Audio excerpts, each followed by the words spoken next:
We are sponsored by Soho Bistro and Lounge.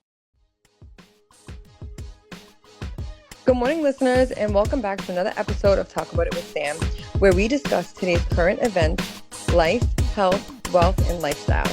Make sure you like, share, and subscribe for more content. We have so much more to come. Good morning, everyone, and welcome to the next episode of Talk About It with Sam. Today, I'm super excited to introduce a new friend of mine, Justice Anosin. Anosin, did I say it right? Anusin. Anusin. As if you had a new son. Justice Anusin Jr. So Justice is a new friend of mine who I'm going to be interviewing. Justice is currently 41 years old and was just released from prison after doing a 20-year sentence. Hi, Justice. How are you? I'm doing. How are you? I'm good, thank you. So I just want to kind of review some of the things that we've talked about. So you were sentenced to, I think it was it 20 years? Well, not 15 to life. 15 to life, okay. And that was for a shooting homicide, correct? Yes. Okay, and let's talk about a little details. So where are you originally from? I was born in Boston, raised in Brockton. Okay, and the actual murder itself took place in Brockton? Yes, it did. Okay, all right, awesome. So you actually served 20 years out of your 15 to life sentence? Yes. Okay, just recently released in September of 2024? Yes. Okay, all right, and when you went to, when the murder took place, you were 22 years old? Yes, I was. Okay, and then how long before you were sentenced were you in prison? Or you held? You mean how long before I was sentenced? Well, held in county? Yeah. Oh, yes. Around 2.5 years. Okay, so roughly you were sentenced and did like 20 years after being home? Yeah, altogether, like 20 years. I did 2.5 in county and then the rest upstate. Got it. Oh, okay. Perfect. Well, Massachusetts prison system. Got it. So I want to talk a little bit about what it was like to transition from a 22-year-old man to actual adulthood while you were incarcerated. Mm-hmm. What was that like for you? It was a lot. There was a lot to go through the process, a lot with the learning curve, and you're forced to learn a lot at an early age. From like just development, communication development, because coming from certain communities as a young child, you're not taught certain communications, such as like when it comes to getting the altercations, you're not really taught to de-escalate the altercation. You're really taught that, okay, you meet it head on, you don't back down. Technically you don't want to seem like the old saying, like, individual being a bitch or something of that nature. And so there's a lot that you're forced to confront and deal with throughout your incarceration through that. I was blessed in my situation because through my incarceration of old individuals that knew my peoples and that took a liking to me, they helped me with my development. You know what I mean? So that helped me a lot with not going in the wrong direction completely. You know what I mean? So that was definitely a blessing on my behalf. I love that for you. That's awesome. Now, your sentencing or your charges were pretty serious. Now, going in as kind of like a 22-year-old man Yes. who had just been through something, pretty serious, did you ever feel remorseful? No, I definitely did. Definitely did. Still do to the day. Still do to the day. Because at the end of the day, it was, two individuals, an injured party, one lost their life. And so, I mean, definitely, feel remorse for the families and stuff like that. And them, yeah. Okay. Yeah, that's good to know. Do you think that your upbringing and that your environment had anything to do with kind of like the violent actions that took place? That's a definite. There's no ifs, ands, or buts about that. Because growing from a young age in the 6th grade, well, I'm the oldest in my family directly, but had an older individual that was in like around the 7th to 8th grade at that time, who was like a bigger brother to me. And he was murdered at a young age. And that played a major role in how I seen the world, how I perceived the world. And what he was murdered for had something that didn't even have anything to do with him. It had everything to do with another family member. Then there was another individual a year right after that. That was another friend of mine. He actually taught me how to play football and other things, how not to have fear in football, how to hit and stuff like that. Who right after that got murdered down the street from my house. And so this is a situation that had a heavy, like it weighed heavy on my conscience, weighed heavy on me, and made me extremely hyper vigilant. And so, because even his situation was similar, like had nothing to do with him. Also, it had something to do with a family member. So we're out here living our life with matters, and we're doing the right thing, and guys are literally getting killed for something that had nothing to do with them. It just does something to an individual's conscience, and the individual becomes extremely paranoid and hypervigilant and start reacting in different ways. And then you're dealing with a lot of pain and trauma from the situation. I didn't know how to react with that. I didn't know how to articulate it, and I didn't know how to deal with it as a young child. And so I dealt with it, unfortunately, through violence. I started fighting a lot and other things. Wow. Wow. Thank you so much for being so transparent. I really appreciate that a lot. Um, because I agree. I think that your environment can make or break a situation for sure. And depending on like where you're raised and the things that you see, um, can really like shape in the person that you become. But I'm glad to see that you were able to do so many great things even after such kind of like a rough childhood and then being through such a violent situation. Now, you were sentenced to prison. You stayed in the Massachusetts prison system, but you did a lot of things while you were there. Let's talk about Yes. like some of the degrees that you got in some of the colleges that you attended. Um, I got involved with Emerson. Before that, I did a lot with like I love to read and study. So I was really self-taught a lot and then learned a lot from my mentors, from studying the law, civics, history, culture, and stuff like that. And then I learned even more, as I continued to through my bit on my own and then through Emerson College, through Emerson Prison Initiative. That's awesome. And what was your bachelor's in? It's like a hybrid bachelor's, So you have, it's media, literature, and culture. Nice. That's awesome. That's awesome. And what are your intentions after coming home?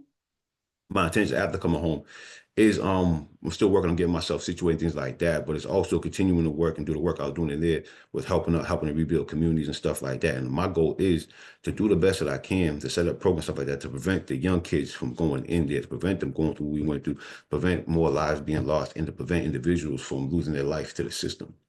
Because that's a whole nother ball game in there, dealing with incarceration, stuff like that. Because a lot of people don't realize, or some people do know, but don't realize the significance of it, or how deep it really goes when you're in there, because it's not really an institution of rehabilitation. And so I was blessed with the right mentors around me to show me, like, this is what we need to work towards. This is what we need to focus on. And this is how you achieve true rehabilitation. Because if you rely on the DOC for that, you're not going to get that. Okay. Yeah, for sure. Can we talk about that a little bit? What's the DOC? Can you break that down for me? The DOC, Department of Corrections. That is the place where individuals, where they sent for prison in Massachusetts. So whether you're in anywhere from, MCI Norfolk, which used to be another place, MCI Concord, which used to be open, Cedar Junction, Walpole, which is no longer open, Susan Baranowski, which is Shirley Max, or Shirley, and Shirley Medium, things like that. That is, Department of Corrections within Massachusetts. There's, I think, a whole bunch of other prisons too, from minimums, mediums, and other mediums also, like Oak County Correctional Center. Okay. And now when you're released from prison, are they supposed to be helping like with any kind of like recovery stuff? Would you clarify that for me, please? Yeah, of course. So like when you're released from prison, is the DOC in charge of kind of like helping you like get established in any way? Not when you're released. Up, they're supposed to be helping you up until you're released. But it's just reentry is pretty much like it's real slim to none in there. You do have some that might take their job serious and help you out, but for the most part, it's like this. I'm gonna be honest with you. I'm not saying this is every single officer, every single administrative member, but there's a majority of them. Their main goal is job security. That's keeping guys in there or ensuring that the recidivism rates are high. And that's what they're really mainly focused on. It's like, even when you look at the DOC budget, we have $880 million going to a DOC budget, but only around 2% is going to programs, and 2% is going to food, and another 2% is going to medical care. That lets you know where everything stands with that. You know what I mean? Right, right. Okay. Well, that's good to know. So this is kind of like I want to backtrack for a second. So do you have plan on doing anything with your baking career? Yeah, a lot of people ask me like, yo, now you're home and you gotta do something with that with this cake. Cause that was like one of my main things for incarceration, was like for me, between like when I was able to, like I love being in the law library, studying the law and things like that. I love cooking and baking and things like that. It was therapeutic for me. Mhm. And even like working out, stuff like that at times, just to release the stress when I was able to, and things of that nature. But yeah, cooking and baking definitely therapeutic for me. That's still something I'm looking at right now, but my main focus right now that I'm actually, moving into that realm is dealing with property and stuff like that. From a lot of my bros are like that, they into that and they're doing real well. And so that's definitely something that I'm really pushing for right now. From that part. Then if that comes down the line, get a little bakery and stuff like that with our jobs, that's something I possibly do. I love that. It's beautiful. So I actually heard that. So we have a mutual friend, and he was telling me that you were popping in prison. You would make all the cakes. You was the Yeah, cake yeah. man. Everybody know me. They don't know me at other joints. My name definitely ring bells when it comes to that to the law and bacon. Yeah.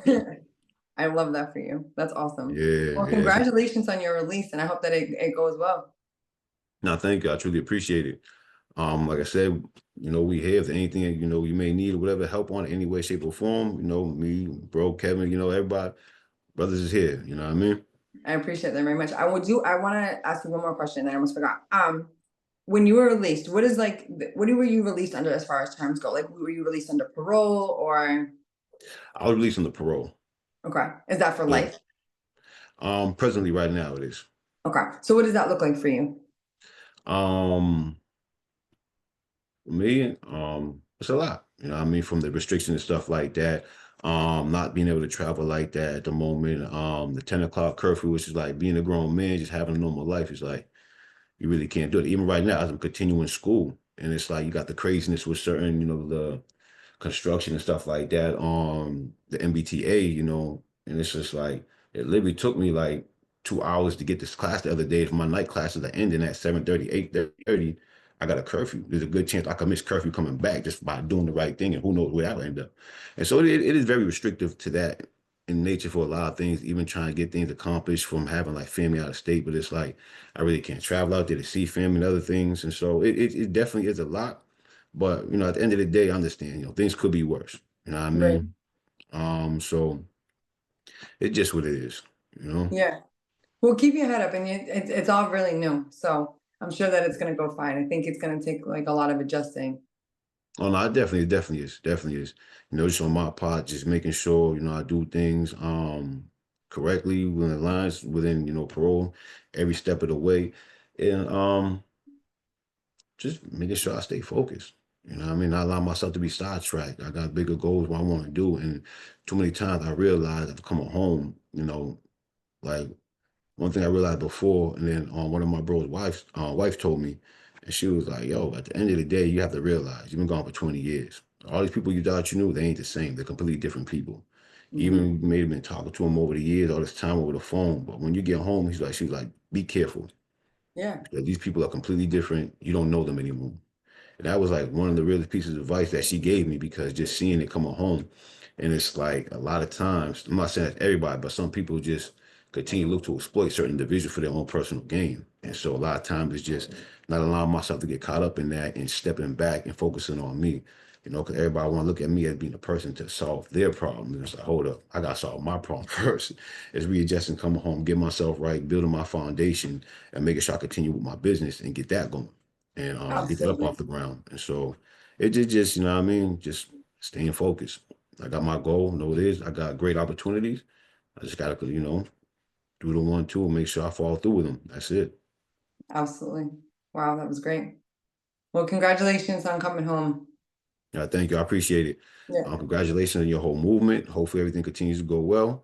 And like I say, anything else, anything with further details about the DOC, whatever it is, I can give you, me and a lot of my bros give you the in and out about that, because, all of us got at least 15 years or better in there. And we've done a lot of work in there, from, activist work, advocate work, and all that. And so they, create a whole movement in there and some. So anything else you may need from that perspective, we here.